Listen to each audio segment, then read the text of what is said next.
Full Throttle is a Premier Rides multi-launch coaster operating at Six Flags Magic Mountain. This is one of 3 launch coasters operating in the park, with the other 2 being Superman and West Coast Racers. Full Throttle opened in 2013 and has quickly become an icon at the park with its massive vertical loop. So let's get into the ride experience. Full Throttle is very close to the entrance, being one of the first things you see when you walk into the park, and because of this, it can build up a line. That being said, I didn't have any problems with Full Throttle having a wait, but it is something to be aware of. When you walk up to Full Throttle, you're greeted by a giant tent, and that's where the majority of the queue is under. This tent is actually the ride's theming, and that's because the ride is themed to YOLO, which in my opinion is a pretty dumb and weak theme, but it is at Six Flags, so you get what you get. Once you get out of the theming, aka the tent, you get into the station, and from the station you board the trains. These trains are pretty tight. I had a problem getting into them. I am a taller person, so that's likely the reason, but Premier trains do in general tend to be very tight. A good thing about these trains though is the restraints. There's no comfort collars on these restraints, which is great. Comfort collars make hang time or airtime moments a lot less comfortable, and as you'll see in a second, this ride features a ton of hang time and airtime. Once you get the all clear, you launch out of the station, and this is where you hit your top speed of 70 miles an hour. This launch takes you into the giant vertical loop, which is 100% the highlight of this ride. You get just absolutely insane airtime as you go through this loop, and you go so slow that it feels like you're gonna roll back every single time. Of course you don't though, and it takes you into a few turns and then into a dive drop, which is really snappy, and I found it to be actually disorienting. This dive drop takes you underground where you grind to a halt. Unfortunately, this completely kills the pacing on this ride, which up to this point had been really good. When you're in the stop section, you hear a countdown, which is followed by a weird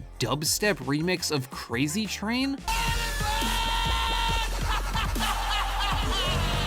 And then you launch backwards back into that dive drop, which does give good hang time, but this entire sequence is completely pointless and only hurts the ride. The launching backwards is cool, I guess, but it feels like Six Flags was just trying to make up for how short of a ride this is. Full Throttle only has 2,200 feet of track, which doesn't sound too bad, but because of how fast it goes through this track, it only has about a minute of ride time, and when you realize it spends 20 seconds of that during the sequence, that's pretty bad. Something that isn't bad though is the subscribe button, and if you're enjoying the video up to this point, hitting it would help out so much. Once you get out of the dive drop, you get launched again, but forwards this time. This launch is the most forceful launch on this ride in my opinion, but both of the launches on Full Throttle were surprisingly forceful for LSM launches. That launch takes you into a turn, which takes you on top of the giant loop. This was one of Full Throttle's most interesting and notable moments. I cannot think of another coaster where you ride on both the top and the bottom of the track like this. This moment also delivers some decent airtime. That is until the brakes kick in and you are slammed into your lap bar. I found that I had to hold on and almost brace for this moment, or I would fold on top of the lap bar, which was just uncomfortable. These brakes are also kind of a buzzkill. This would be one of the best airtime moments in the country if they didn't cut it short. Full Throttle is a coaster that I